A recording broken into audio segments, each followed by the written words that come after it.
Alright, gamers, welcome.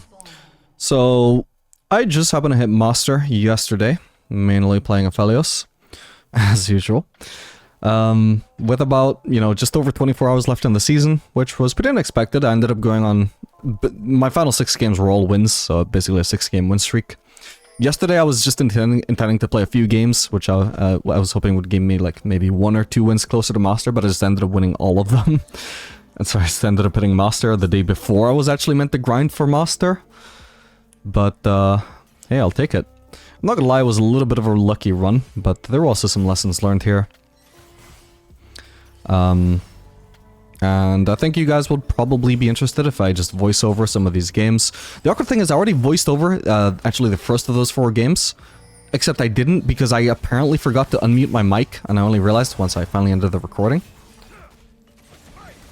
So, well, that's unfortunate. I'm probably not gonna bother going back to that game. We're just gonna only voice over the last 3 games instead. Maybe I'll actually go back and also voice over one of the Jinx games that I played. That was one of the final 6 games. Because I was only going to do today's games, or yesterday's games, which were the final 4. But whatever. Nice. Pike going for Psychopath play there. Kind of unfortunate I ended up flashing there. Walked into the Jin W2. But yeah, Braum ended up flashing into that hook, whereas I was already willing to flash. Pike I know is going to greet here, so I'm letting him walk up to me, because I know I got barrier. So Jin ends up flashing into me to turn this into a 1-for-1. That's perfectly fine. We have the wave pushing towards us. Even if we don't get a Bel'Veth gank here, I'm pretty sure Braum can hold this wave. But on top of that, we do get a Bel'Veth gank, so... You can see Braum is just staying in range there. So yeah, he would easily hold that wave. That 1-for-1 was incredibly worth, even though we only killed the support. And they killed our ADC. Because Jin would end up with a fucked up wave state there. And yeah, even aside from that, we end up getting the Bel'Veth gank. Now he's really, truly fucked. I'm gonna end up with a CS lead. He's gonna end up, even in kills, but down in CS. And so, I duoed for all of these final 6 games. That's not something I usually do. Certainly, I usually almost never bother uploading any games where I duoed, because... It's not that it's less educational necessarily, although there is certainly, like, it's less applicable to most people, I suppose. And also I just want to challenge myself and play solo because it just makes it, more fun, more challenging. But during this final stretch to Master, I was like, yeah, I don't mind duoing. So this is actually my friend Ryan. He was actually the one that messaged me asking if I wanted to duo.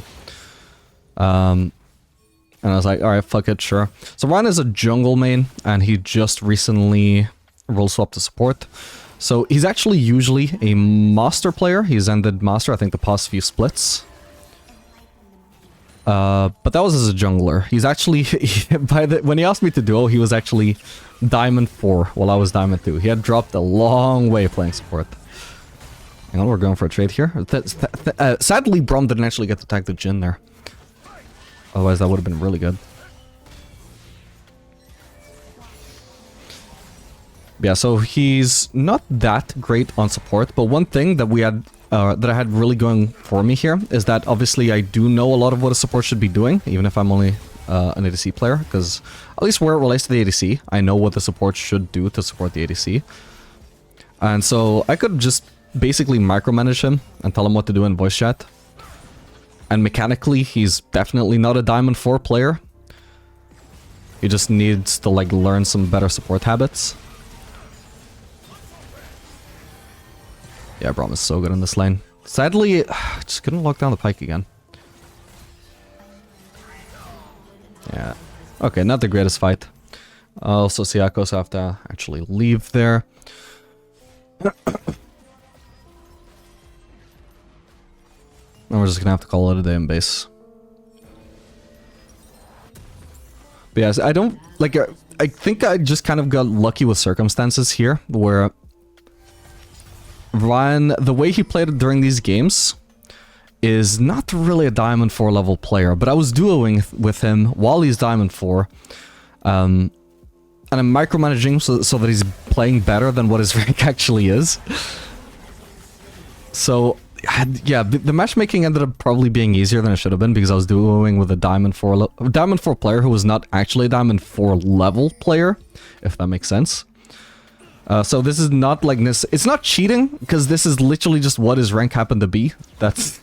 And I didn't like even tell him, oh, go jungle, so I'm basically duoing with a master player who just happens to have demoted playing different roles. No, he's playing support. You know, the role that he demoted to Diamond 4 on. It's just that when I'm micromanaging him, telling him what to do, it just ended up being easier than it should have been, because I was making up for what he's actually bad at, which is macro. On support, specifically. So that's something that is super easy for me to replicate on future runs. But, yeah, I mean, it's one way to hit master, I suppose.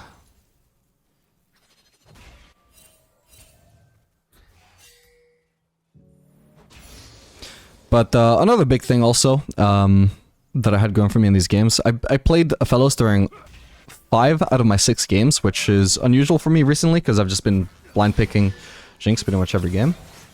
Ah, oh, God, Pike is so annoying. But because I had Ryan and his champ pool is not really that diverse, but he at least plays enough of the picks that I need to play Aphelios.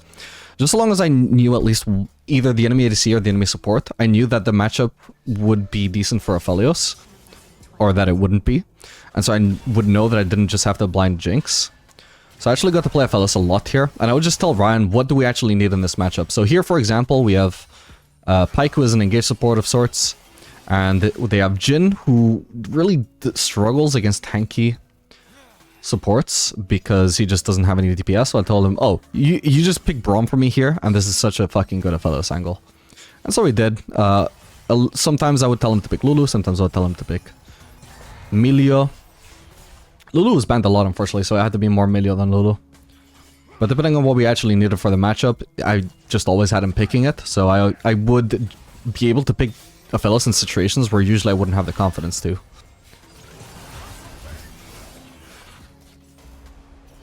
Yeah, I don't know if Braum is actually meant to be that good into Pyke, because clearly you can see a lot here, like... in these fights, which would be so good for us, Pyke just jumps away before I can actually proc the Braum passive, which is really annoying. But at the same time, they're also not able to commit onto us either. And as far as Jhin trying to actually do much in these fights goes, well, he can't do much.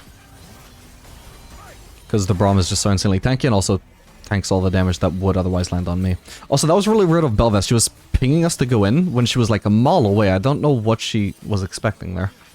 She just refused to actually go in, but wanted us to go in. And then obviously by the time we do go in, you can see she was nowhere near. It was like she was trying to bypass wards and wanted to get into the fight while we were fighting. And the enemies wouldn't be paying attention, but did not happen. Still, it wasn't too bad.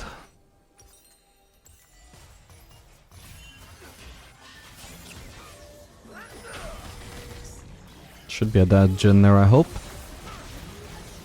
Nice one. Going for the green ult there because obviously this is not going to be an extended fight. There's no need to get a ton of chakrams. Instead, I'm just going to use green, burst down the Jhin as fast as I can. Hopefully get the last hit with that as well, which I did. God bless. And Pyke is obviously so slippery, we're not going to need DPS to kill him because he's just not going to leave himself vulnerable to dying there. This is one point where I was thinking to myself, should I tell Ryan to stay? And the answer is yes. So I didn't micromanage him well enough there. So his thought process was, oh, I need to base earlier. Like, it's good for the support to base earlier, right? You gain extra tempo. You can go roam while the ADC is recalling and walking back into lane. Now, the problem is, because Ryan left before I did, instead of, like, synchronizing his recall with me, while there was one person in the lane who could cancel my base, instead he left early, and now the Pyke just got to cancel my base for like 20-30 seconds straight. Well played to Pyke, not so well played to Ryan. Not well played to me either, because again, I'm supposed to be micromanaging him, and I didn't tell him to stay there when he should have. But this is the sort of thing that I was doing better at a lot of other moments where I was telling him, no, you shouldn't recall now. No, you shouldn't leave me here. No, you should come keep me company here, because I need you to keep me safe here while I'm farming. You know, it's just that sort of thing. Yes, you can roam here. No, you can't roam here.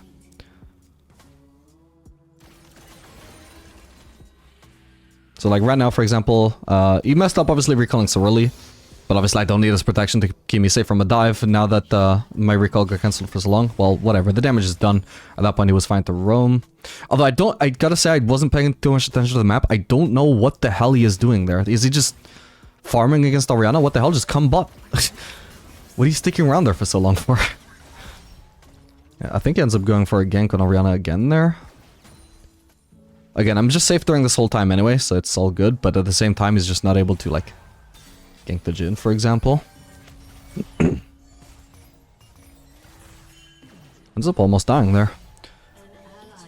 So yeah, while Pyke ends up getting a kill on top lane, he's just wasting his time massively on mid, so I ended up going for a kill attempt on Jhin here. Now what I didn't realize is, this is actually something I messed up earlier on today as well in an unrelated game that isn't going to end up on video. But yeah, so the enemy support just ganked top. So I can just 1v1 the ADC, right? No, I don't know where the enemy jungler is. And he's just randomly bot side while his support is weak, is top side. So, alright, my bad. I guess I just can't do anything to punish the Jhin. Even though I'm stronger than him 1v1 and his support isn't with him. Lesson learned. Except, no, because I just made the same mistake today. But eventually I will learn that lesson.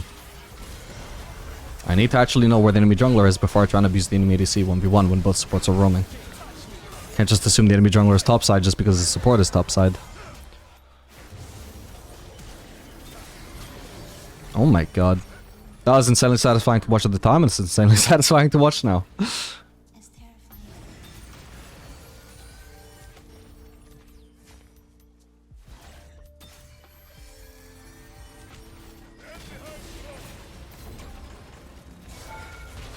That was insanely close. I just barely didn't get to actually cast my E on him. Or sorry, my Q. Not my E. My E doesn't do anything.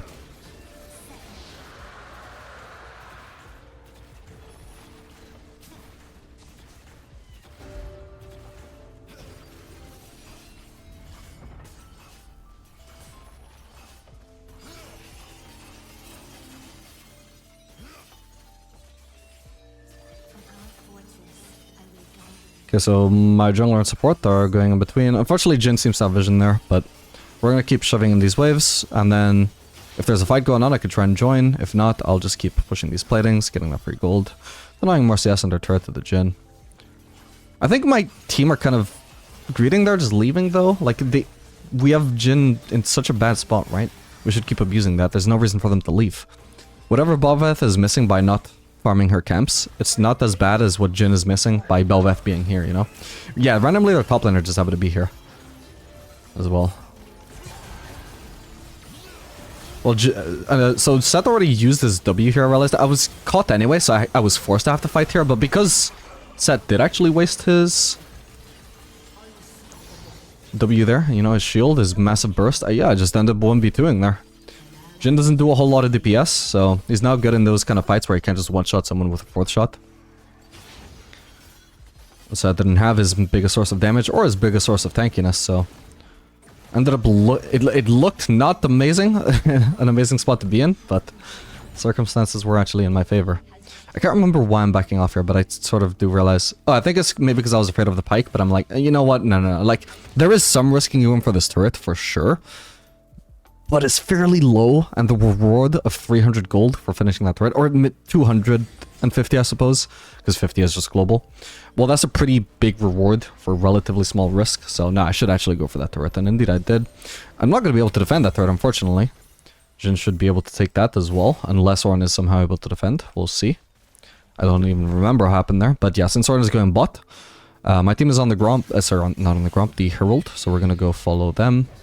Already finished that. Maybe I want to start wolves here. No, I actually had my brain turned off here. So when Bel'Veth question mark pinged me there, I think I was already turning off of them anyway. I was like, what the fuck am I even thinking? I don't even have blue. I can't farm this at this stage. I should clearly go for the top lane farm.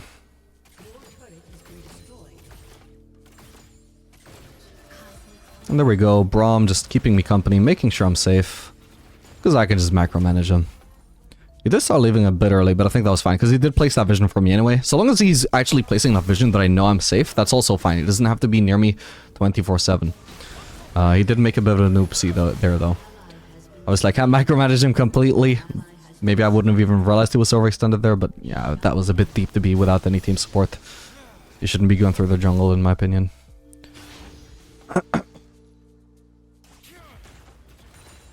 Yeah, we pick up this wave, and I think after this wave we maybe start... Yeah, so there's clearly something that can happen here. Kassadin is going to go in 1v2. Maybe he'll drop them low, maybe he'll need my help. Either way, should definitely rotate. I don't know if Pike even saw me there, but okay, 2v3. Could be good, could be good. Got Kassadin going in. Root to Pike. Unfortunately, I still didn't land the ult. Does he have tenacity? I don't know, but that's kind of awkward. I wanted to... Whoa. Yeah, that was a massive crit, by the way. Holy shit. Kind of awkward from Kassadin. He filled his auto there. Yeah, kind of crazy. I ended up killing the Pike there. I kind of forgot that happened. Like, I'd remember it happened, but like, man, it just caught me off guard seeing that again. Yeah, I'm not sure why I couldn't just land the ult on him. Maybe I just greeted an auto before my ult, which I shouldn't do if I know he can just dash immediately after the root ends. Oh well. So, I can't remember what I'm actually building here. Is it Shield Bow? Is it Lost Wisp? Is it Lord Dominic's? But either way, so I go for the Noon Quiver, because I'm going for one of those. Obviously, Noon Quiver is such a good component. Then I also just pick up another Crit Cloak. Because now that I have Infinity Edge, my crit scaling is absolutely insane. My only other options... I think my only other option in this situation would have been Longsword. Maybe I could afford Pickaxe, although I doubt it, looking at how much gold I had after farming that wave. But this is something I just started doing during this run, is just buying an extra Crit Cloak at times. When I can't really afford anything better. And it delays my second item, sure, but like, man, it's just... It is so much better than any other component you could pick up. Guess I'm hoping maybe Jin will try and follow up here. Maybe I can run into him. Nope, he's leaving. So I guess we'll try and go for these guys. Oh, I also tried to ult Jin there. Didn't actually have it up, I realized. So I've ended up having to just back off there, unfortunately. Probably for the best, because I think Ori does have ult, maybe. So I probably would have just walked into them and died if I actually had ult. And tried to make use of my chakrams.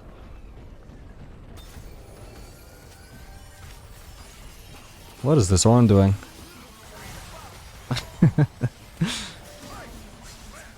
Okay, Brummelt on the Ori. Unfortunately, I didn't realize she was just commit to the side like that. My bad. I think she was already moving to the side before she even saw my ult, which I should react to. Flash on the Jin there. We got the Braum passive on him, so... I don't know why it took me so long to get auto attacks off there. At first I lost vision, which delayed me a little bit, but then... I felt like my autos just weren't going off. I'm not sure why that was. Yeah, we just melt the spike. Honestly, if I didn't have that Crit Cloak, if I had something like a pickaxe instead, I don't think I could have just melted so hard there. But nice. And now I should be able to just pick up whatever it is that I want. Lord Dominic's Shield Bow. Seems like I'm going to end up going for the Shield Bow here. I mean, they have a pretty fat Echo. They also have a Pike. Sure, I mean, Shield Bow, obviously, he one-shots me through the Shield Bow anyway with his ult. But still, he's kind of an aggressive champion, so it's likely that I'm going to drop low, that I'm going to take focus when he's around. So I just wanted some extra defensiveness there. And Set is a little bit tanky, but at the end of the day, he's not really stacking armor, so Lord Dominic's not super needed here. So the builds that I was using on Aphelios during this run, generally, was Infinity Edge Rush, always, into either Shield Bow or Lord Dominic's, and sometimes even actually Runaan's and Phantom Dancer was something I was experimenting with mainly, rather than being super convinced that it was actually good and worth. But, I mean, from my testing, it did seem fine, so long as I'm running Conqueror. I definitely wouldn't run them with PTA, but... Oh, thank you for the free kill. Was actually trying to collapse an Ori, ran and ended up finding Pike. Kill him instead. Are we gonna do the Baron here? I think we wanted to, but then Bel'Veth got chunked, and I suppose we just ended up deciding, nope, guess not. But yeah, so long as I didn't feel like I needed survivability or that I needed armor pen, then I tried Phantom Dancer and Runaan's, depending on just really what I felt like. Either seemed fine. And yeah, that felt fine too. But again, only with Conqueror. All the extra AD that you get from Conqueror, I think made that feel very nice. Ooh. If I can just land that green ult, he gets stunned. And we just destroy him with that crit. Perfect. And now hopefully we just get to try the Baron again. Oh, I remember this. So I'm like, no, guys. To get to this Baron, I need to walk through here. You guys cannot abandon me here. They both just dash through. Thankfully, it ends up working out. Bel'Veth can just dash through again. But I told Ryan, hey, Ryan, dude, buddy, I love you, but I'm very disappointed in you. That was incredibly stupid. Again, thankfully it worked out. Okay, Brian dies in the process. That's just karma for you. Stupid bitch. But, it doesn't stop us getting the Baron. It's fine.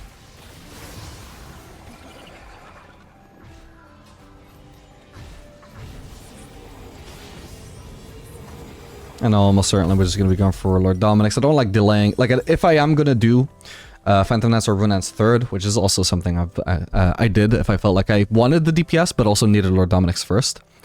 So I would do it occasionally third, but I never if I was doing Shield Bow second, right? If I'm doing Shield Bow second, I definitely don't want to delay Lord Dominic's past third item. So we take Lord Dominic's third item every time, then maybe fourth item we could consider Runance and Phantom Lancer. With this Conqueror setup, I actually did feel like that was actually just straight up better than going Collector fourth item, which is what I would usually do if I was running PTA. I felt like I had a good angle to just attack Ori there while she was distracted with somebody else. Unfortunately, I didn't expect Seth. I don't know if he was even in vision from the start, but slowly he was in the area, and he just randomly ulted my teammate to get onto me to punish that. Again, I don't remember if I could see Seth or not, but depending on whether I could or not, or couldn't, that was just a little bit unlucky. Can't really expect that if he was out of vision. And yeah, that ended up being quite a disaster of a fight.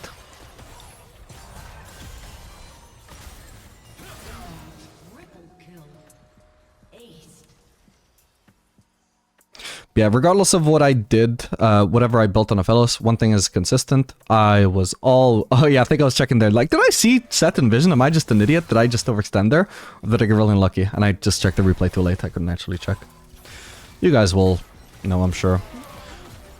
Here I decided to take a little bit of a risk. I know Ori doesn't have ult, so I can kill her, surely, right? Echo just survives, is like 10 HP. I'm getting one-shot by that bullshit. Sure, whatever. Incredible bad luck there. Still, 1 for 1 in an extremely unlucky situation is not too bad. And I also managed to... I don't know if I saved the inhib. I don't know if they were going to get that, but... Potentially I saved the inhib.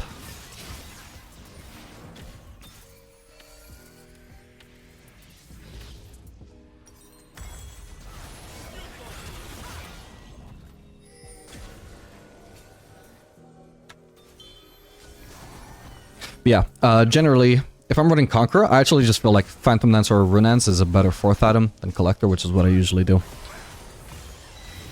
If I'm running PTA.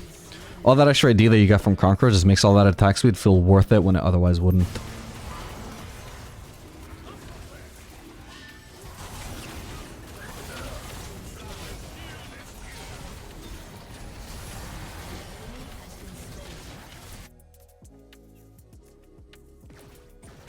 Just calmly walking towards the fight. I think I realized at this point, the fight is probably already over. Let's just farm that camp, or what's left of it. Now we can go for this wave. Very unlikely that, like, sure they're going on Jhin, but it's not like I'm actually afraid they're going to lose to the Jhin, so again, I'm just not needed there. So we just farm. Now we see Ori is top lane. I realize, oh, this is probably going to be a free turret for me. Thank you, Ori. We'll shove that. Orin tries to steal my CS. He is unsuccessful.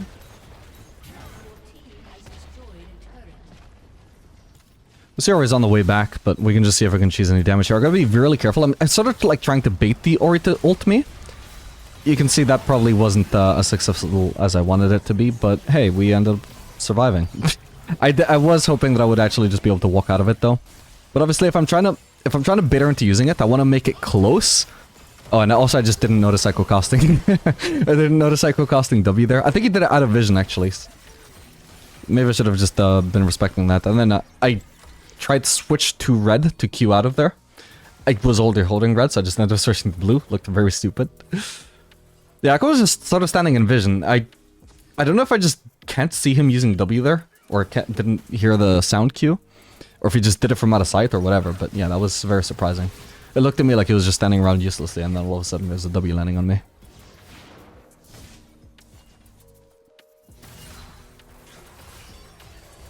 So a bit of a messy game, 11 and 7.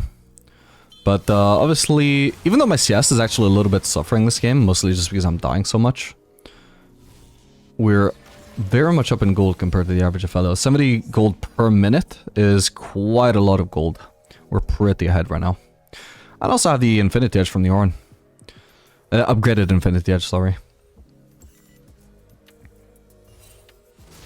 Yeah, I don't know if I fully finished that point. Maybe I got distracted, but yeah, I'm building Infinity Edge on Aphelios first every single game. Not even just on Aphelios. If you saw one of my recent videos, I went a bit into more detail about it, but even on Jinx, I'm just doing Infinity Edge Runeance every single game. You might have seen a video as well that I recently made, basically advising you to spam Jinx every game, or at least using her as a blind pick whenever you do need to blind pick as ADC, and how it's just such a reliable strategy. It's basically still how I play, except I got to play Aphelios a bit more in these games because I didn't have to fully blind pick. I knew that Ryan would pick what I needed him to, and I would wait to see like 1 or 2 of the enemy bot lane picks just to be sure that Aphelios would be fine. But any game where I did have to blind pick, I did still pick Jinx, and whenever I play her, I always do Infinity Edge Runeance. In that Jinx video, I actually recommended quite a few different builds for different situations, but now I'm just like, you know what, I actually think Infinity Edge Runeance is actually just the best build for every situation. Maybe very situationally a build could be better. Ooh, watch this. Echo didn't see me, and I just one-shot him. How crazy is that? And I saw Ori low HP here, so we're just gonna go collapse on her. Oh, didn't realize she would have ult. Gonna be forced to ult set there, actually. I didn't want to use ult, but once he flashes on me or he's onto me or whatever it is that he did there, I realized, well, gonna have to do that to burst him down. Thankfully, I had shield bow and even some Braum protection, so we don't die. And I'll just lifesteal back to full HP.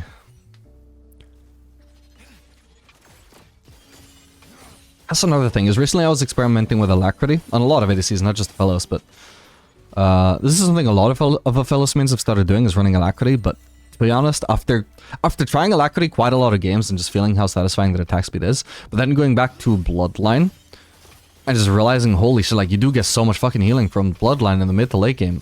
I don't think you should really be going Alacrity on Aphelios. I know the win rate is fine, but win rates, especially in regards to runes, can be extremely misleading. Mainly because whatever is not on the recommended is massively inflated because, you know, noobs who have never played the champion before, they almost all use the recommended, whereas the most experienced players, they almost never use the recommended.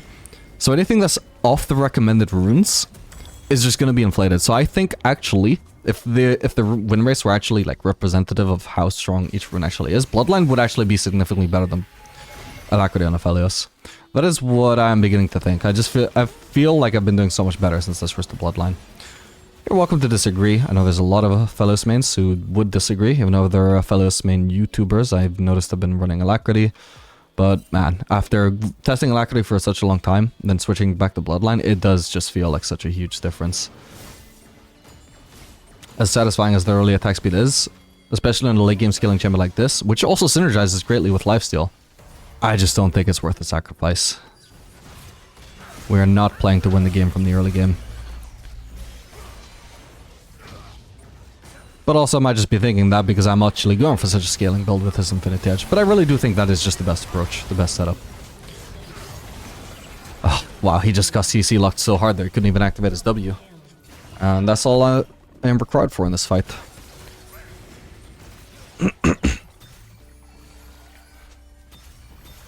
And so we're just gonna end up going for the Spearman.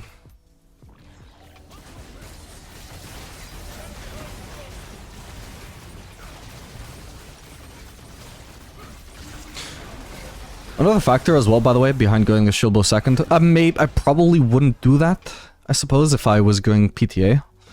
But when you're running Conqueror, obviously you benefit from the fights being long. So maybe that is one factor why I just see so much more value in Bloodline now, is because obviously the higher HP I am, the longer the fights are going to be, because I'm not going to die as fast, so I get more value out of Conqueror, which gains more damage in extended fights. Also, same for the shield bow, the longer I stay alive, the more Conqueror damage I get. I'm not sure I'm as confident about that, like maybe I would, it's just that I've been running Conqueror for so long at this point, I want to say for like the past 3 weeks or so. Still mainly just testing. I wouldn't say I'm super convinced it's better than PTA. Takes me a while to make up my mind on these things. But yeah, I didn't even get the idea of testing shield bow second until I was running Conqueror. So now I just don't know whether that feels good because I'm running Conqueror, or whether it would be fine on PTA as well. Again, trying to stand somewhat close to the Ori Ball to bait her ultimate without being too close. A lot of carrying on ADC and like having impact. Oh, Orange is positioned in a way where second ult onto me. Have to end up using my ultimate defensively. Unfortunately, burnt my shield bow. We can flash an echo here. It forces him to ult onto my teammates there. Perfect. Not the cleanest. I think that was more of a mess up on Norn's behalf than mine. He just needed to be careful not to position in a way where Set could ult onto me. Maybe I should have just been playing safe just in case. I don't know, but even if it's suboptimal, I mean, he was jumping onto me by himself. He couldn't actually solo on me there. And that's gonna be the end of this first game. Alright, so I mentioned maybe doing voiceover over one of the Jinx games that I played. Well, the one Jinx game that I played on the 6 game win streak. Unfortunately, I just realized I can't do that because I actually already deleted that video after I used it, or deleted that game after I already used it in yesterday's video, which I felt would have been fine to include it again in this one because I would actually have commentary this time, but nope, I already deleted that. Didn't think that I would maybe want to reuse it, so okay, I can't commentate over that one instead, so it's just gonna be all Aphelios games. And I'm probably not gonna bother commentating the one that I accidentally muted my mic in. Because, to be fair, it was just the worst game anyway. It wasn't a very interesting game. We got weak-sided extremely. And then our team just did really well, so it's definitely the least interesting of these games. But okay, so here we're playing Aphelios Lulu into... No, sorry, Aphelios Milio into Jinx Lulu. Ideally, we would have probably wanted Jinx. I've wanted Lulu, but they went ahead and picked it anyway instead of us. Wow, already being ganked. Are you serious? Might have to end up flashing here. Yeah, chose to flash. Got a little combo on Viego there, got a lot of damage off, and then he does this really annoying thing where he just sits in the brush, and we don't know whether he's recalling or whether he's actually just trying to re-gank.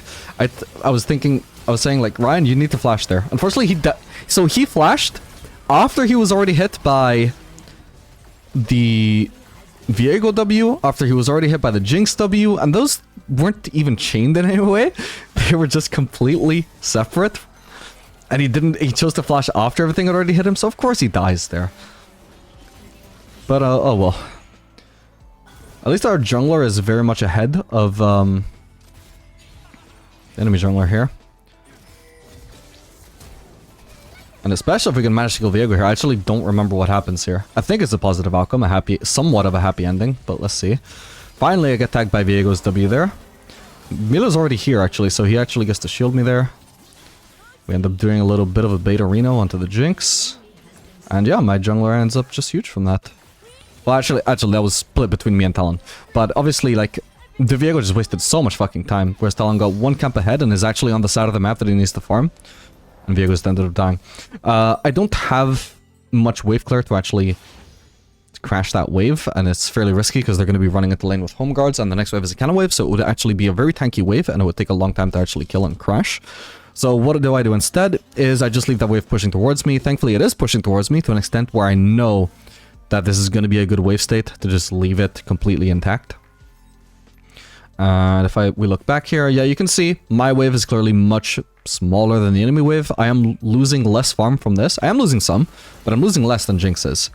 So I'm leaving this in a scenario where it's like, yeah, we're both getting screwed here because it's not a perfect wave state for either one of us, but you're getting more screwed than I am. Fuck you. And Jinx just seems to be 1v2 there. I think Lulu is currently mid, so we end up deciding to zone her. Yeah, we're gonna probably end up getting a huge CS lead here, I imagine. I don't have that much CS. Hopefully Jinx doesn't either, though. Oh, she actually has 20 more than me. Yeah, I kind of got interrupted while talking about the matchup by the cheesy-ass Viego gank. Like I told you, I have just weak side every game, man. Actually, I don't know if I said that in the previous game or if I said that in the game where I was muted. But yeah, we do basically get weak-sided most of these games, I feel like. Or at least in the full 6 game streak. I feel like we were weak-sided most games. At least 75% of those games. Or at the very least, the enemy, even if we weren't technically weak-sided, like the Talon did path bot side here, is still definitely getting ganked more by the enemy jungler than by ours. I have a blue-white there, so I can actually try and duel them here. Even with a little polymorph, I still keep walking forwards. Unfortunately, I can't actually land more damage, but whatever. I mean, I had so many chakras from blue killing that wave. That was not really a smart time for Jinx to be engaging on me. Now I'm just trying to harass her through the minions, through the fire and flames of my Infernum. If Lulu had kept walking forwards there, again, I would have just started hammering her with those Chrysanthemum procs. I want to kind of like stay here and cancel their base, but because I'm tanking this wave to make sure that I can actually stay there and cancel their base, I'm also losing so much HP, so I'm losing my HP advantage there.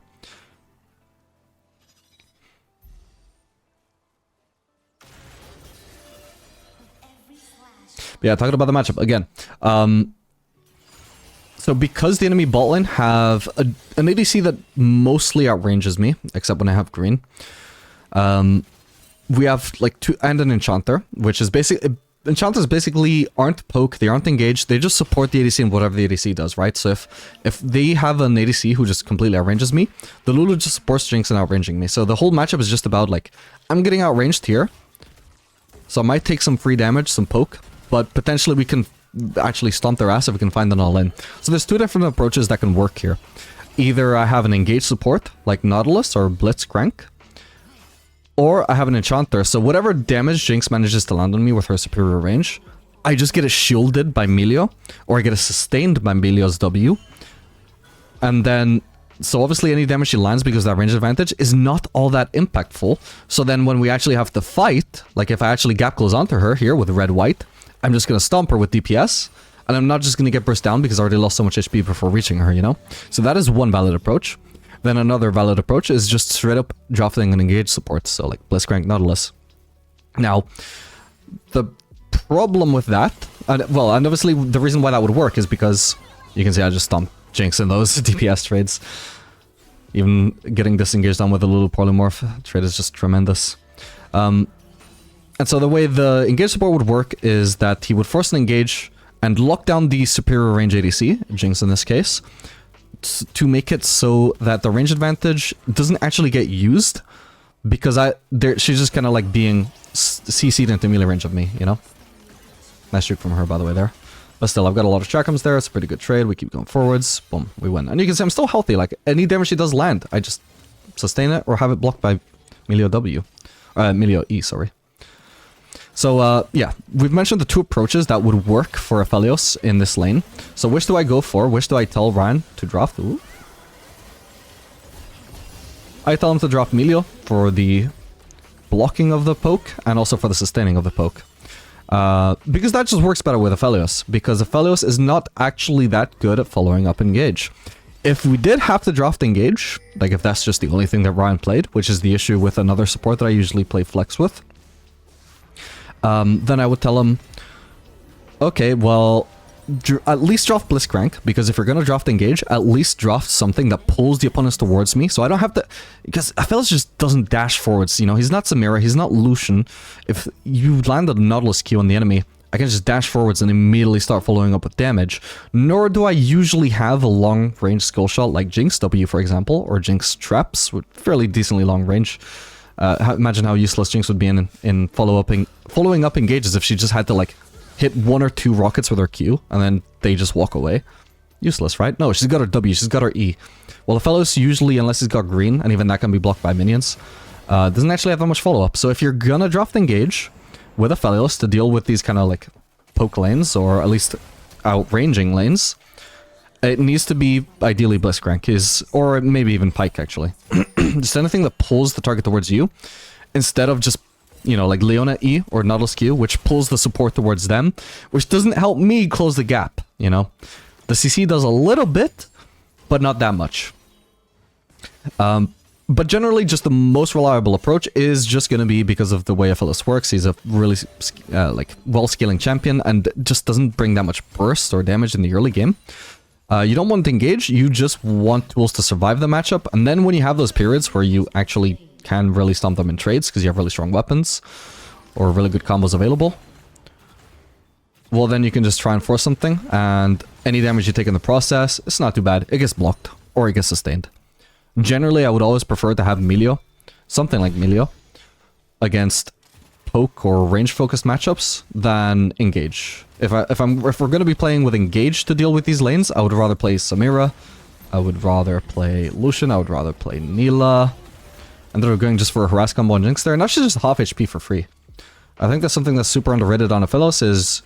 Like, it's obviously better if you're using green. Green is by far the best harass ult. Purple can also not be bad if you're actually, like, doing, like, purple ult into purple Q. Wow, that was a risky trade for me to even go for. Even a risky dodge for me to go for. It worked out. But yeah, but since I already used the purple Q, we just followed it up with blue ult, which is the second most single target damage ultimate. So it's going to be the second best poking ultimate. And obviously, because I'm using Conqueror, I have a little bit of increased AD there from all the trading that I already did. So that ultimate damage is also going to be a little bit enhanced. Anyway, it seemed to be 1v1 for quite a while here. Which suits me if I'm not getting ganked. We do see Viego in the area though, probably doing Drake. So oh yeah, I remember. At this point I decided, oh, I can push while they're doing Drake, because Jinx only just started pathing towards the Drake. It turns out Viego must have started it so much sooner though, because they just immediately finished the Drake, and I'm like, oh fuck, well I can't push this. So at this point I'm just like, well, I hope I don't get ganked by Viego. And I'm also thinking to myself, I'm probably not being ganked by Viego. I'm gonna take the risk, especially with Melio walking up behind me. I'm gonna take the risk and actually walk up forwards, and then Lulu arrives here, but we do have Viego actually flanking in the end, so we'd start trying to back off. Yeah, he plays really weird. I've got chakrams, let's see if we can fight. Oh man. That was really close. We are getting a TP flank though, so... Oh, I remember this! Everybody just flashes away. He just misses every skill shot onto the Viego, who just dashes away. Everybody flashes away. Viego just dashes all of Nara's skill shots. That was extremely sad to watch. One thing I should comment about this game though is so the Talon and the Gnar are both duo smurfing. They're both like 75% win rate, 80% win rate. In Emerald 1, this is a diamond, like I'm Diamond 1 in this game. And the average MMR of the lobby, if you don't count them, is like Diamond 3, Diamond 2, because I'm doing with Ryan. And they're just Emerald 1, Emerald 2 playing in this lobby because they have such good MMR. So I'm like, wow. What are the odds that, as I'm 2 games away from Master here, by the way, because I'm getting plus 24 LP per game. What are the odds I get 2 duo smurfs in a game where, like, I'm already better than the average player in this lobby because I'm duoing with Ryan, you know? Which is obviously a normal phenomenon when you duo with somebody who's lower ranked than you. It doesn't necessarily make the games easier. But in my case, it does make the games easier, because as I said, Ryan is not actually a Diamond 4 level player when I'm micromanaging him like this. So, on top of the games just being easier than they should be, I also just randomly just have the luck of getting 2 duo smurfs on my team. What are the odds? Actually, just the luckiest run to master of all time.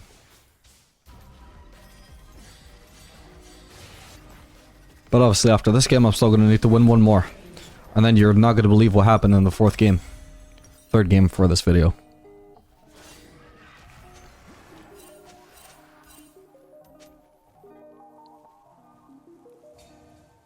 Brian just casually lagging there.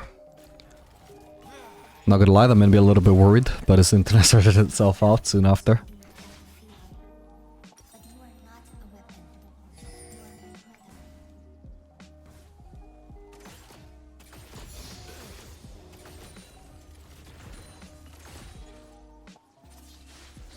And now we have the Infinity Edge Spike. I'm actually down in gold compared to the average Aphelios right now, even though I have a 4.0 KDA right now. My CS is fine as well. Could be better, but it just goes to show, like, the average Diamond Aphelios actually just is more fed than this. Like, they're doing better in lane than this. Crazy. Again, I just go for more harass on Jinx. I actually have green this time. Again, she's just half HP for free. I'm kind of considering flashing on her, hitting her with a green... blue... Like, if I flash on her and do auto Q, then that would probably kill her, but I'm not even sure if I can land land the auto if I flash. The Q for sure, but I wasn't sure if I was ever in range for the auto. And then also, if she had barrier, she wouldn't even die to that anyway. And that was such a disastrous Q for her to get hit by. And then she just levels up, so now she's randomly healthier again. We got Melio on the way. Oopsie. But now I've got purple, so at this point I've decided, actually, you know what? I want to get rid of I don't even know how Amelia got that killed, by the way. But yeah, I was like, you know what? Actually, at this point, I'm not even sure I can kill her, especially because she might have barrier. I want to get rid of green now. I don't care about the burst of blue-green. I want to lock her down with purple. That's going to be my best chance of flashing on her and killing her. Yeah, if you can explain to me how Emilio got that kill, please do. Because both me and him were very surprised about how he got that. Does not make sense based on my understanding of Emilio. He doesn't deal the damage that his passive does when somebody else procs it. That's why Emilio always ends the game with extremely low damage on the damage charts, because his damage isn't being counted for himself. Okay, I'm basing there even though sacrificing a wave. I'm trying to remember why I decided that. Maybe I just decided I've got way too much gold to be sitting on. Okay, kind of an unsatisfying base there. I've always got like 200, 400 gold unspent, no matter what I do. If I was luckier, I would have based on 100 gold more, and then I could get the double longsword. That would be a super satisfying base. Or, my favorite base in that scenario is having 2050 gold, and then I can base on Lost Whisper and a Crit Cloak. That is the absolute best base in that scenario. Obviously, if I had even more gold, I could do the Lost Whisper and the Nuke River, but, you know, that's the best base that I can have on a certain degree of limited gold.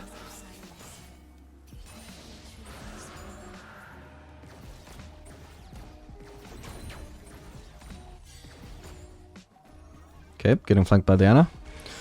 Maokai ult was slightly worrying me, but I did recognize that we had melee ult.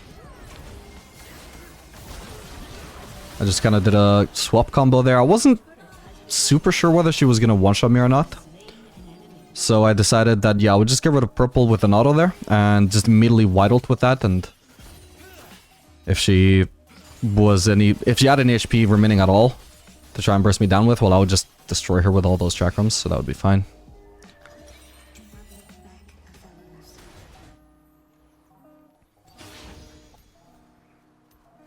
Okay, at this point, I mean, Hui is still farming mid for now, so I also thought, you know what, maybe I can just 1v1 Maokai, but he has a ward, so I can actually kill him.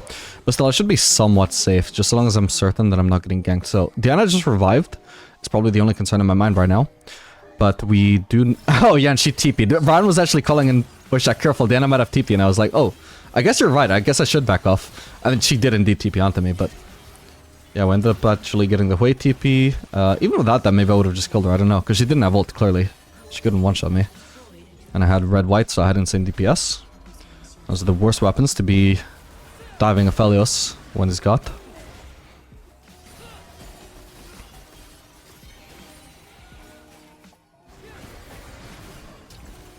So we're just gonna keep on pressuring this poor Maokai, because his team is clearly just too busy on the opposite side of the map while Diana's dead.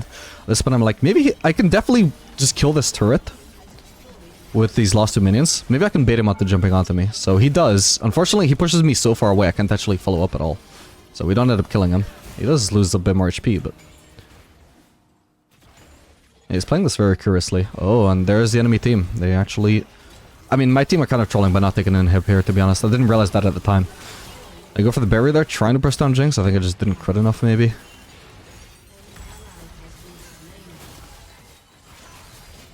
Or maybe I just had too much unspent gold and my damage wasn't as high as I would have expected for how much gold I actually had. Yeah, kind of weird we didn't get a free inhib for that. Because when we went for this play, the enemy team clearly had their hands full, and then none of my team died or anything, but they just suddenly go bot. And there's no response from my team. Like, we don't get anything from that when just a second ago they were knocking on the enemy's doors. Nah, it's a bit weird, but I will. Should have paid attention to the map and realized my team did back off, and so I should be backing off as well. Well, obviously the Maokai ult made that a little bit hard. He played that so weirdly for so long, you know, just playing aggressively when he shouldn't have been, that by the time it actually became good for him to be playing aggressive, it's not like I could suddenly realize it was good just by the fact that he was going aggressive. He'd been playing stupidly aggressive the whole time. How was I meant to know suddenly it was smart?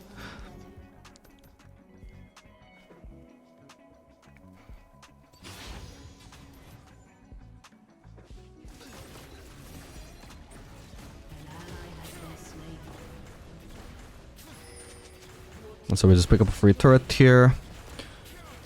Nara died bot. I can already expect that fight is not going to last too long, so we just go for the farm instead. Here I decide, you know what, I can just walk forwards here. Let's see, I can purple ult. I wanted to auto Q Viego, and I realized, oh, you know what, I can just kill Jinx instead, using the purple ult to catch them out. Now, unfortunately, I kind of did this to myself. I can't really blame my team here. We are just outnumbered. They ended up just leaving bot lane and collapsing on me instead. Fair enough. If only I'd gone to their topside jungle, I actually would have been fine. Just didn't expect the collapse.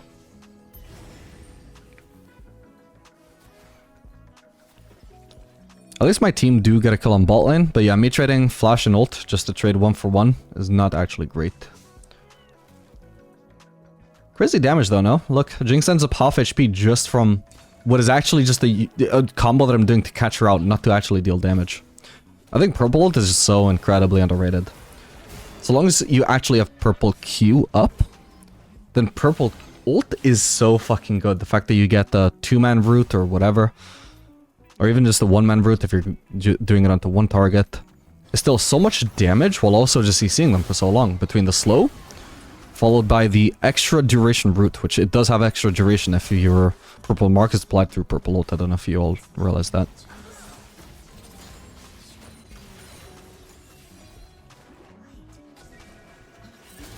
That's not how you place pink wards.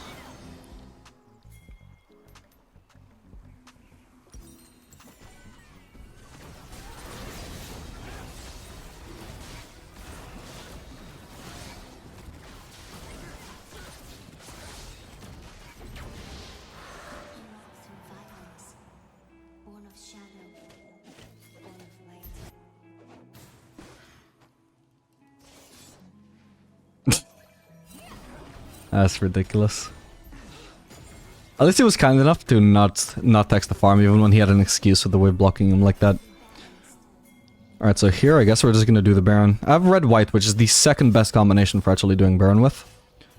The best is green-white because of the fact that you can just abuse the constant green mark recess that you get. But either way, it should be, especially with this many items. It's okay, it's not a huge amount of items, but still, it's a fairly fast Baron. So we can just ignore the enemy team. Force the Baron. Wow, they're trying really hard to kill me there. At this point, I just start walking away. I remember saying to Emilio at this point, Ran, thank fucking god that Jinx did not have red buff. But let me just look over that again. It felt like they tried so fucking hard to kill me there and they just didn't even. So Dena goes on me, Maka is on me, Viego flashes on me.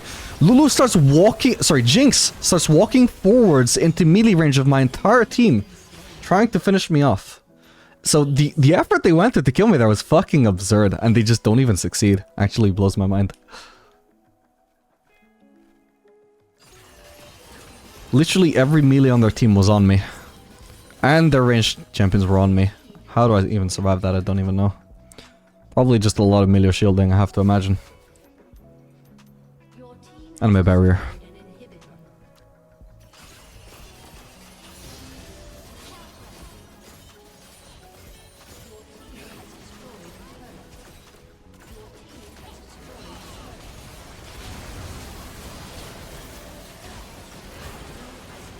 Do you see that one-shot combo on Diana? Oh. Unfortunately, then I get pushed into them. And I get rooted by Jinx. So I end up dying to the turret. That's what it takes to bring me down as a turret. Clearly champions are not enough. And that is going to be the end of game 2. And now we will move on to game 3, the game that actually promoted me to master. Okay, and so this is going to be the final game that promoted me to master. As soon as I press tab, if you're observant enough, there it is, you might notice something. I said there was something really lucky about this game after, you know, following the previous game that was also very lucky. Have you noticed it? Okay, let me spoil it for you. The Smurf Talon Gnar duo from the previous game, I literally have them on my team again. And I'm duoing with Ryan, I'm not duoing with either one of these guys. It's just pure coincidence that I got them on my team twice in a row, exactly as I needed a 2-game win streak to get into Master. I mean, what are the odds of that? This is why I say, what a fucking lucky run. I mean, I would include actually a screenshot to give myself some credit of my full run to Master, which is more than just me duoing with Ryan and more than just me getting lucky Smurf duo teammates. Alright, I did deserve this, guys. I swear to God, even though I almost got blitzhooked there. But man, like, it's like I said, like, I did not play much ranked this split. I easily could have just been unlucky and not reached it, even if I did deserve it. Like, wow. Like, my luck was absolutely just phenomenal. I literally was planning on having the final day of ranked to grind and see what happened. Didn't even need it. I just reached it so fast because I didn't lose any games. But yeah, okay. So this game, we're playing Aphelios Braum into Misfortune Blitzcrank. And so, once again, this is basically an engaged lane, and also a lane where the enemy ADC is actually just once again pretty countered by Braum. I think Misfortune is maybe an ADC that gets countered by Braum almost as much as Draven does. Maybe Jhin is also pretty hard countered actually, because Braum can also block the 4th shot. But yeah, I mean, Braum can just block the Misfortune ult, and sure, it'll take quite a bit of damage, but it's going to be reduced. It's like, what, 40% reduced by the Braum shield? And I don't take any damage at all from it, as long as I'm behind the Braum shield. So it's a pretty brutal thing, and the funny thing is, so they first picked Blitzcrank, which I don't think is smart, because we can just pick Braum as a response. It's not smart. And you're going to see throughout this game just how brutal this kind of pick is. But then after that, they also just picked Misfortune as a response to the Aphelios Braum, and I'm just like, well, that doesn't fucking make any sense. Why would you counterpick yourself like that? So that's obviously just a hell of an advantage I have doing with Ryan, because I'm a smart guy. I'm only going to pick, well, usually I'm only going to pick Aphelios if it's good. It's not what I did for most of the split, but right now, I'm tryharding on only picking Aphelios when it's good. And knowing that I had a Braum counterpick into Blitzcrank, I knew, oh yeah, Aphelios fits just fine here. Unfortunately, I can't really help him trade onto the Misfortune there, because if I left the lane, it would make it too obvious, and right now I just don't have enough time to reach, so I'm just focusing on the lost hits. But yeah, I only pick Aphelios right now if it's good, otherwise I blind pick Jinx, which is a very safe blind pick, and I have my support where I just tell him what to pick when he needs to. Oh, I didn't realize he was only level 2 there, but still, even with him not being able to dash onto me there, he just hits the Q onto Blitzcrank. Look what a good trade that is! I'm the one that got hooked here. I'm the one that got caught out. Oh, and we hit another Q. Unfortunately, we're getting ganked. You see what I mean? So literally, every game of this video, we've been early ganked by the enemy jungler. Well, either early ganked, like before they'd even finished their clear, which again, it just happened. This Photosticks is level 3. Or we were getting weak-sided by our jungler while the enemy jungler path towards us. One or the other. Happened every game so far of this video. Am I not going to go for a dagger here? Wow, I'm trolling. I mean, I think at the start, I'm looking at my gold and I was like, oh, I guess I can't pick up a dagger. But I only had to wait 5 gold by the time I was leaving the base. That didn't make sense. Okay, so they kind of need Fiddlesticks to stick around here. I can't remember actually what happens, but this looks like it could be punishable. Oh, I remember now what happens. Yeah, so the Fiddlesticks does stick around. Okay, this is actually going to be the first time in the video that I actually pause so I can break down what should have been happening here. Alright, so you can see, they need to crash this wave, but they are extremely low. And we have Braum somewhat healthy here. I'm nearly here, so as soon as they start to finish crashing this wave, and I'm gonna be arriving, that's when I want Braum to go in. Him getting hooked here, a little bit too early. You can be standing behind the minions here, buddy. I don't need you to go in yet. And even with the Photosticks going in, I actually was telling him in voice chat, I don't care, fuck it. We're gonna commit. Why? Look at me, I've got flash up. I didn't use my flash there. I've got purple Q. I can flash, auto Q anybody, and they are almost guaranteed to just instantly die. So even with the Fiddlesticks there, with us being so close to the turret, I think I can flash into somebody and get a free kill there. And probably still live. Maybe Braum dies if we're unlucky. Maybe. But there's just no way that this can be a really bad play for us. We're so close to the turret, there's just no way for that to backfire. But yeah, he just went in way too early there. Did he die? Yeah, he did. He ended up dying to the Blitz Ignite. And I think I flash queued onto Blitz and immediately got feared by Fiddlesticks, right? No, I flash queued onto Misfortune. She leveled up. I think she wouldn't have died to that last auto anyway, to be fair. But yeah, so the Blitz had already started backing off. So he wasn't somebody I could flash onto and finish off. Like, he just got caught way too early, unfortunately. So that was really bad execution on what I think was actually a very smart, or like would have been a good play from us. We had perfect timing on me arriving just in time to punish them for shoving in the wave. Just unfortunately, he was already planning to go in just a little bit too early. Oh well. Alright, so from here, I think honestly maybe I could have actually crashed this, but it's always risky to try and crash the wave from this position and then actually fail, because then your wave is just going to be pushed for so long. So instead I'm just slow pushing, and instead, by slow pushing we get to build up a really big wave here. The only real value if I'm crashing the wave anyway, is if I can actually make them miss CS, which I'm not sure I can, especially not against Misfortune, who walks into lane really fast with her W. Oh, and apparently, was that next wave a cannon wave anyway? Yes, I definitely couldn't have crashed that. No, actually, I mean, it wouldn't have mattered anyway if I crashed fast enough. Okay, so Bliss is currently mid.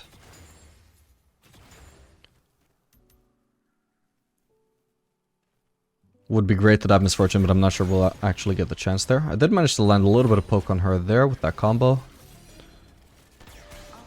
But I mean, Blitzcrank should be headed back into lane now. Brand is not coming in for the dive. So I mean, at least we managed to land some damage, but she... Well, actually no, she doesn't get that much solo XP here because Blitz does arrive. Does need to arrive to prevent the dive. Yeah, just so much poke onto the Misfortune there. At this point, somebody does a good job of pinging that, hey, guys, you might get ganked here. Maybe you should not do that. So I'm like, yeah, actually, that sounds like a good idea to not get ganked here, so we'll back off.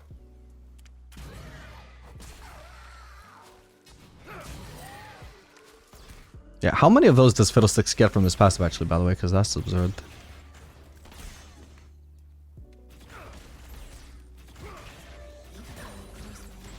Oh, man. Yeah, I think she had Serrated Dirk by this point. Okay, so Braum gets hooked. Look how they're running away, because they know they will get shit on if they don't. They catch Braum with the hook, and then they just have to run away to make sure that it stays a positive trade.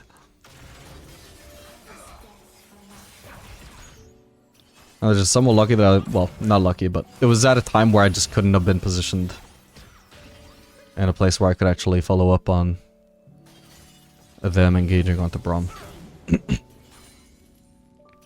Alright, at this point I have enough gold for BF Sword, so I think I should be looking for a base already. I think I was checking to see there whether that was a cannon wave that I was basing on. I don't think it was.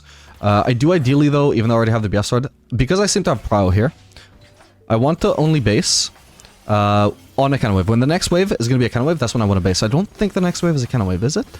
I'm just trying to count those minions on the map. I'm pretty sure it's not. So I think at this point, I haven't realized this is not a cannon wave. So I'm like, oh, let's base here. But then I realized, oh, actually, it's not a cannon wave. I guess we're going to stay. Oh, I kind of wanted Braum to keep Bliss there, but that's fine. I mean, I get hooked. What happens? What happens, guys? We stomp the trade. Okay, so nobody ends up dying there, unfortunately, but the Braum ends up super healthy. I'm really low, but both of them are also really low. Braum is healthy. Clearly a one trade for us, even though it literally starts with our ADC getting caught with a hook.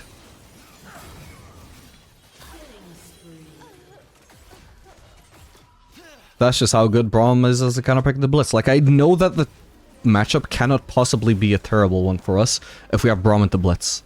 That's how I know I can get away with Aphelios. He's not a good... He's not a safe ADC in the early game by any means. He does not have an easy time farming from behind. He does not have an easy time, like, avoiding trades. But if I know that the matchup is good, I can get away with it. So it is such a big deal having that pre-mid support who will pick whatever I tell him to. Knowing that whatever I could possibly need for any matchup, he will provide it. Which means that the only things I really want to avoid are the stuff that Aphelios generally would have no answer for, no matter what his support is, which in my experience is... Samir or Rel mainly is one I've never played against that bot and have not gotten stomped as Aphelios. Maybe Poppy could actually be the answer. I can't remember if I've tried that yet, but it's something I've thought about, but I've never had to deal with it again since. At least not since I actually came up with it.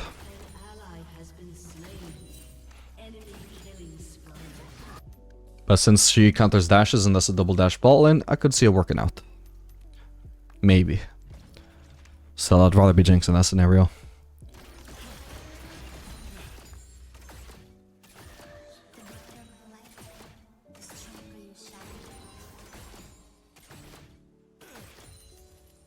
Guess we're CSing pretty cleanly here. 8.3 CS per minute so far. I wanted to place a ward. I didn't want to walk directly through the lane in case there was somebody already there. And at this point I decide, okay, she is alone actually, and we got Braum coming into lane. Let's just fucking flank her ass. I think she just ends up flashing in the end, but... Again, just a harass ultimate. I ended up kind of butchering the combo there. I didn't realize I was so low on green ammo that I would force a swap by using green Q, so I should have just proc the ultimate and been done with it. I wouldn't have even had to take any turret aggro there. But in theory, if I had more than 10 green ammo, I could actually hit her with a green Q and the green ult. By using auto recess to get both procs off.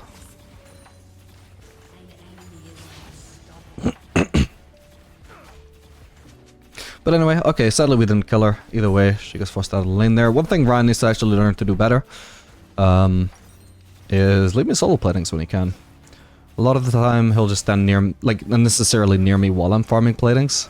It's like, actually, you don't need to be there. You don't have to do that.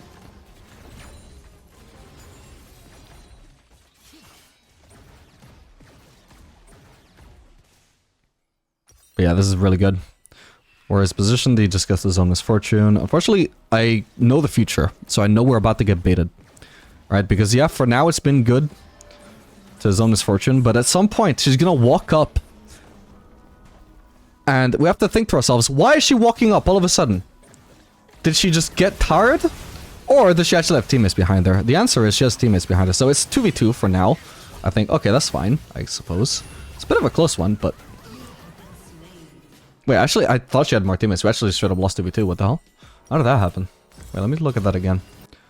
How did we not just stomp? Oh, I remember. Yeah, partially I remember. I can't actually focus Misfortune here. I can only focus Blitzcrank. And I think I even had a Q bounce from Misfortune onto me there. Yeah, so the whole time I just can't reach her, because the Blitz Q was just tanking... Sorry, the Blitzcrank in general was tanking my red Q. I can't possibly get it to focus Misfortune if he's just standing in front of her. So, yeah, I just ended up focusing the full HP Blitzcrank.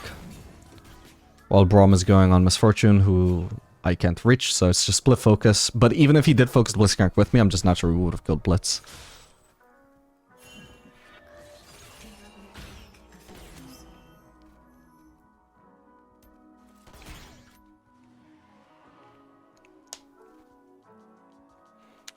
Also, certainly didn't help that, I mean, both of them had ult, I didn't have ult.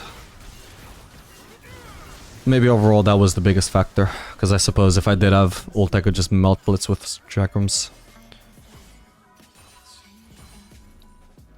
But anyway, overall, I mean, it's not too bad. I suppose we must have a huge CS lead over Misfortune with how much CS we zoned her from. I kind of messed up the CS there. And again, I mean, we've got the duo Smurf. So Brand is doing really well right now. I think Irella is just doing okay. But man, she had some moves later on into this game. Like, even if she started off a little bit behind, maybe. Or just even. Like, she still made it very clear later on into this game that, wow, she is a hell of a Smurf. Like, she turns that around, for example. Goes in on the Fiddlesticks. Survives. Wait, does she? Yep, no, she gets the healing. She survives. Sadly, no Bromkey there to actually kill the Blitz. And yeah, so I mean, we started rotating over because there was a fight going on. I felt that was more valuable than going for the bot lane farm. Ends up being the Misfortune just ends up solo farming bot, but that's fine because we're just getting so much turret damage here. End up getting the kill on Blitz. I told Braum, you're trolling for flashing there. Even if you managed to survive by flashing, it was just a kill on Blitz that you would have been denying. Not a big deal at all. And then of course there's the risk you don't even survive. What a waste of a flash.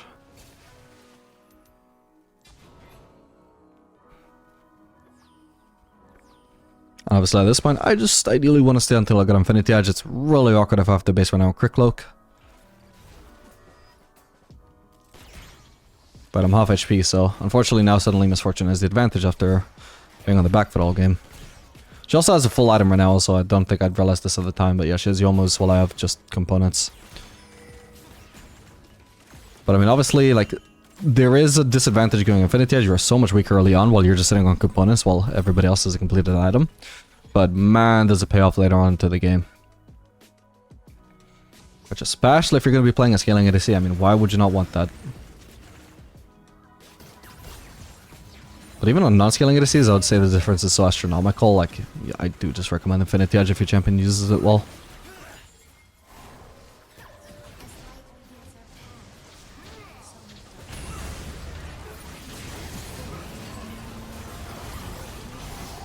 Probably could have been trying to use my blue Q to secure the kill there, but whatever. Can use my ult to try and secure the kill on Misfortune, and we do that. Perfect.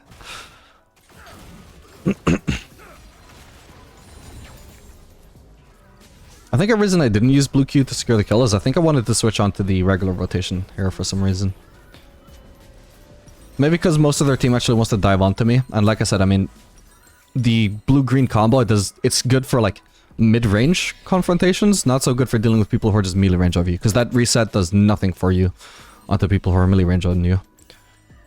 The whole point of the reset is to harass them from outside of their range, or from mid-range you could also just get the auto attack reset, like literally sneak in an auto attack between your blue Q and your green mark auto. So that can lead to a ton of burst, but in melee range it does nothing, because you don't get the reset, you're too close for the reset, and you are also too close to need... I'm trying to let him just W onto me, I don't think he needed ult there. And you're also just too close to actually need the long range green marker as well. So also in lane phase in general, like I'm not crazy about blue-green into like engage supports or like any kind of melee support, any tanky melee support. Or not even whether they're tanky, like any kind of melee support in general. I prefer it if we're into enchanters. And to a lesser extent, I think it also is fine into like mages, but I would say that it's probably just tied with the main rotation when you're facing mages. Because one thing that's nice when you're facing mages is just being able to combine green and purple to be extremely effective from so far away, because these bot lanes are just going to massively outrange you. So if you land their green Q, oh, that leads to a purple Q. Oh, that leads to a free green ult now, you know? You just don't have that synergy between abilities where you get to combo one ability with another ability if you're running blue-green. This is obviously just that combo angle. Nice. I took so much turret damage there, though. I was hoping Kiana would get baited there. She wasn't even going for me. She went for Aurelia, but either way she couldn't kill her. I ran out of chakrams. So, this looks so silly. And to be honest, I shouldn't have done it because I had a shutdown and I would clearly have to die. So I would deny her maybe a little bit of farm. Maybe. Do I even? Probably not even. But yeah, my thought process was I didn't realize I'd already run out of the chakrams from the ult, you know? Oh, I just froze that. And so I go for the combo on Misfortune there. I land the ult. I gained like what, 5 chakrams from that? It says 2, but it should be more like... Yeah, I've got 7 right now. It ran out right before I went for that red cube, but I didn't notice that. So when I'm walking up to Misfortune here, I'm thinking, oh, I got like 12 chakrams, let's fucking go. No, it's a measly 4, so it just looks pathetic and limp and flaccid. But it should have been, you know, a lot of damage.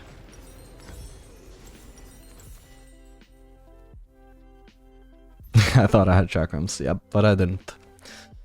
But I mean, again, either way, like I just got ahead of myself there. I didn't realize I had a shutdown, and also there wasn't even really any CS for me to deny from her. That even if that was a 1-for-1, it wasn't even actually going to be worth. But the fact that I didn't kill her was just a really small oopsie with just not realizing that I had run out of chakrams just as I cost the red Q.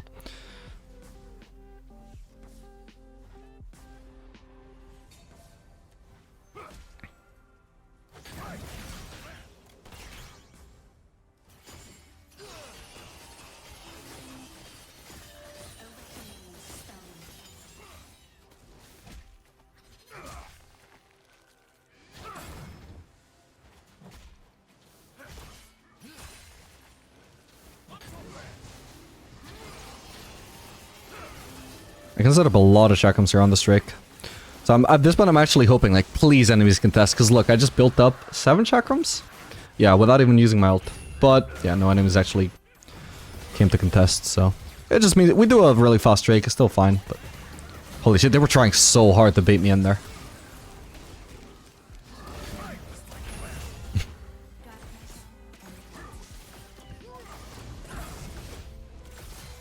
Jesus.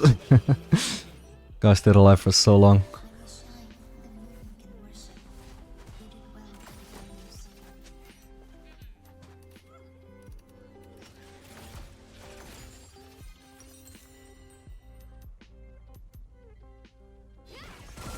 Okay, well, Kiana's a champion I don't want to fuck with, so yeah, I'm not gonna push that turret. But we can just stick around, we got our teammates around, and I do want to keep on farming. I should have shield bow fairly soon, if I choose the base for that.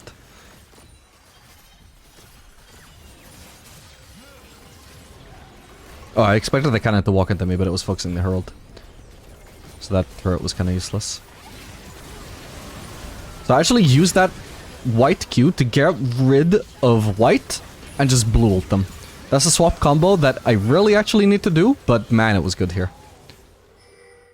I must have done so much AoE damage.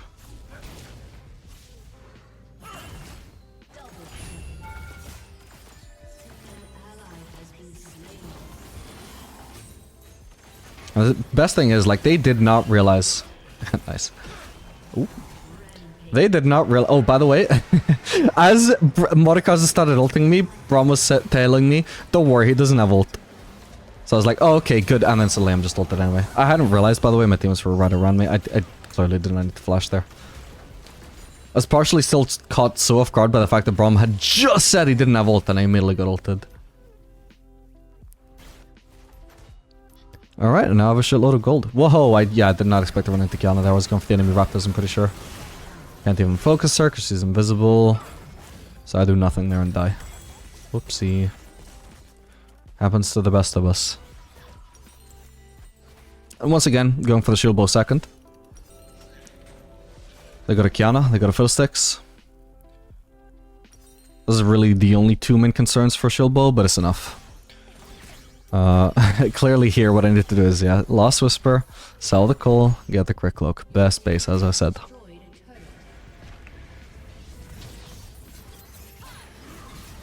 Oh, this was really clean from her. Does not look like she should survive this, right? But... Oh, I'm just actually just looking at the farm. Okay, she didn't survive it. I thought she did actually pull off enough play there. I clearly remembered wrong. But for her to survive that long, that was clearly clean, right? Goddamn.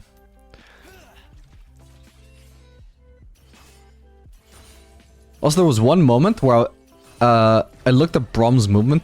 Sorry, not Braum. Bard's movement in...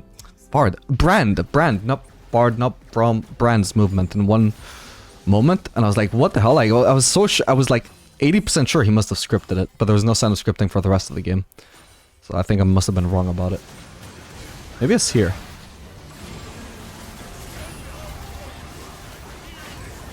Oh no, this is the moment where Braum said, how the fuck is he outplaying Kiana from melee range? Actually, we might have already gone past the moment where I thought he might have been scripting. Yeah, I think it was in lane phase actually. I think he came to gank. I think it was 1v1 against Misfortune or something. No, but why would he need to script the Misfortune ability? I'm not sure what it was.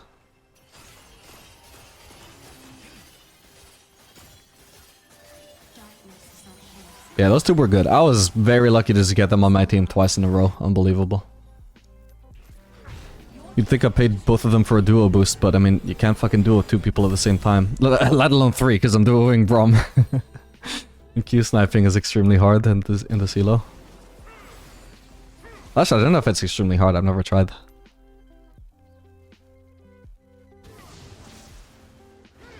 Well, that's what I want you to think anyway.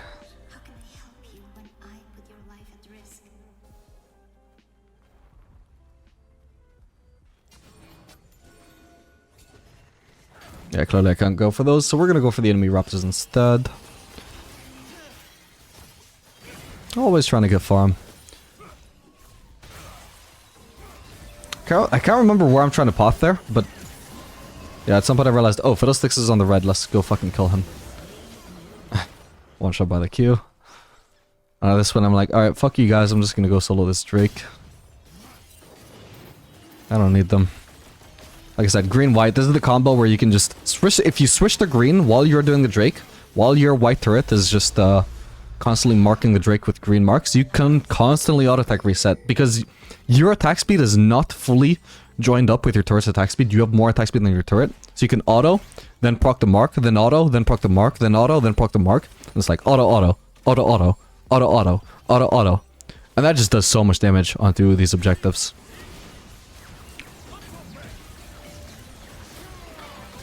Honestly, I don't even know if I needed ult there. That Blitzcrank was surprisingly squishy. But at least I baited his flash.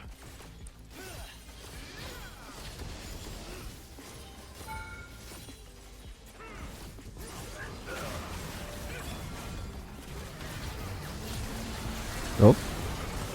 What is... Did she just not have ult there? I think she must have thought she had ult, but she didn't.